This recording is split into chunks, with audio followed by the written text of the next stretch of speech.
정부와 금융당국이 이처럼 강도 높은 자금 관리에 나서는 것은 과거에 되풀이됐던 아파트값 폭등 사태를 막기 위해서입니다. 고물가에 따른 원가 상승, 그리고 새 아파트 공급 부족으로 오름세를 보이고 있는 수도권의 아파트값이 과연 진정될 것인지 이광열 기자가 분석했습니다. 부동산 가격 상승을 주도하고 있는 건 서울의 아파트입니다. 서울 아파트 매매 가격 지수는 지난주에도 올라 23주째 오름세를 이어갔습니다. 8월 둘째 주에 0.32%까지 올랐던 것과 비교하면 상승폭은 소폭 둔화됐습니다.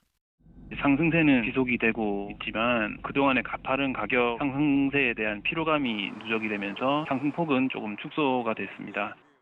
서울 아파트 매매 거래는 지난 7월 9,500여 건으로 2020년 이후 4년 만에 가장 많은 월간 거래량을 기록했습니다. 다만 서울시의 자체 집계 데이터를 보면 아파트 매매 거래는 8월 들어 준 것으로 관측됩니다. 집값이 높아질 대로 높아진 데다 정부의 잇따른 부동산 대책 등으로 과열됐던 시장이 다소 진정된 것으로 보입니다. 주택담보대출의 문턱을 높인 것도 부동산 수요를 억제해 집값을 잡겠다는 의지를 보인 것으로 해석됩니다. 효과에 대한 전망은 엇갈립니다. 가계대출이 감소하게 되면 자연스럽게 수요가 감소하면서 시장 가격에 영향을 줄 것으로 예상됩니다. 하락폭이 제한적이겠지만 수요 감소에 따라서 가격이 하락할 것으로 예상하고 있습니다.